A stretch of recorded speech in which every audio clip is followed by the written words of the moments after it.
میں پوری دنیا پھرا ہوں، 6 بر اعظم پھرا ہوں، جو پچھلی صدی میں ایک قافلہ گزرا ہے دیوبند کا، میں ایسا قافلہ پوری دنیا میں نہیں دیکھ سکتا۔ میں عقیدت سے نہیں کہہ رہا ہوں، میں بصیرت سے کہہ رہا ہوں۔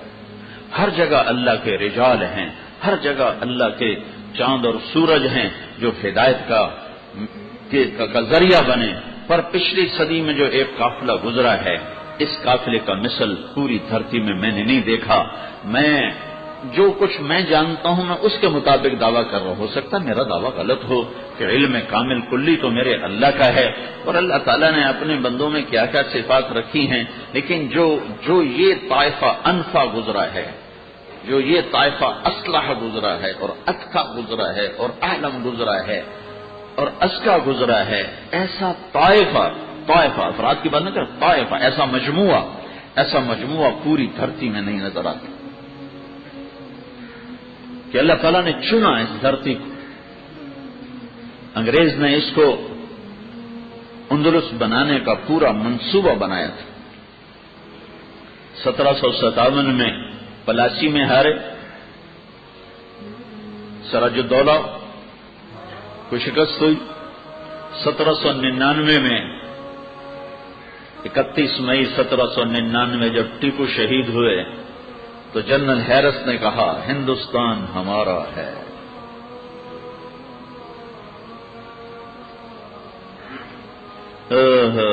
پھر 1831 میں سید احمد شہید رحمت اللہ علیہ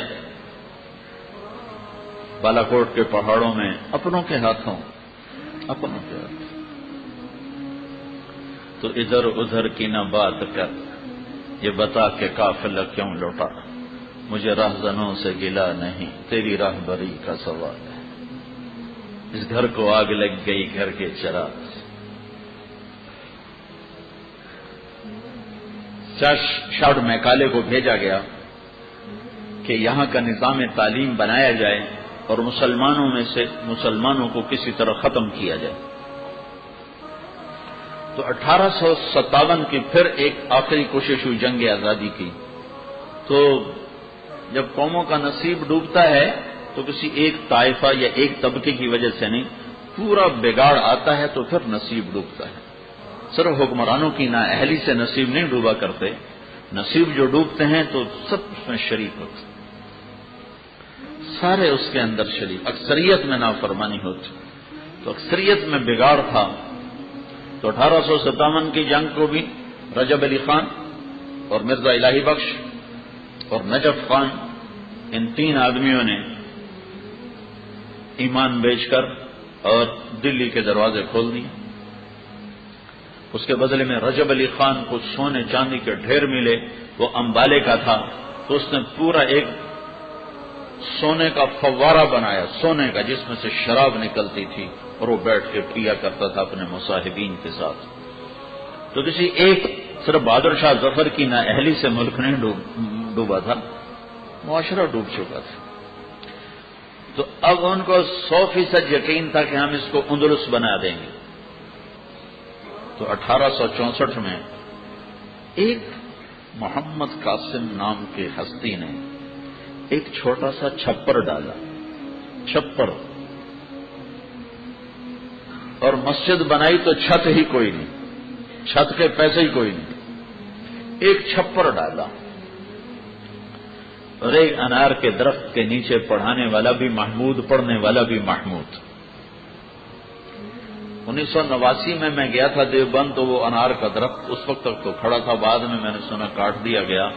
انار کے درخت کی عمر ہوتی ہے 15 سال، میں زمیندار کا بیٹا ہوں، باغات کا تجربہ ہے، 15 سال سے زیادہ انار کی عمر نہیں ہوتی، خود ہی سوکھ جاتی۔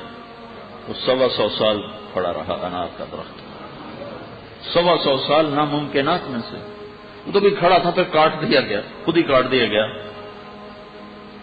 شاید حضرت عمر کی سنت پہ عمل کیا کہ وہ کی کر کے درخت کو لوگ آ کے تبرکاً چھونے لگے، تو حضرت عمر نے کٹوا دیا، تو اسی کے اقتداء میں وہاں کے مشائخ نے اسے کٹوا دیا۔ تو 89 میں وہ درخت صحیح سلامت تر و تازہ کھڑا ہوا تھا۔ تو اللہ نے اپنے ایک بندے کے ذریعے سے ایک اینٹ اور ایک چھپر بنوایا، اور یہ معلوم نہیں تھا کہ یہ چھپر نہیں بن رہا، سارے باطل سے ٹکرانے کا نظام بن رہا، سارے باطل کی اسکیموں کے ٹوٹ جانے کا نظام بن رہا۔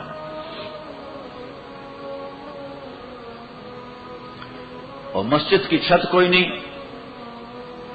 تو نانوتوی صاحب رحمت اللہ علیہ پریشان ہوتے تھے کہ چھت کوئی نہیں، تو خواب میں اللہ کے نبی کی زیارت ہوئی تو آپ نے فرمایا قاسم پریشانی کیا ہے؟ کہا جی چھت کوئی نہیں مسجد کی۔ کہا اس میں پریشانی کی کیا بات ہے؟ بیت اللہ ہزاروں سال بغیر چھت کے کھڑا رہا، بیت اللہ پہ چھت بھی قریش نے ڈالی، جب آپ کی عمر 35 برس تھی تو بیت اللہ کو توڑ کے اسے بنایا گیا تو چھت ڈالی گئی۔ کہا اس میں کیا فکر کی بات ہے؟ بیت اللہ بھی بغیر چھت کے کھڑا رہا۔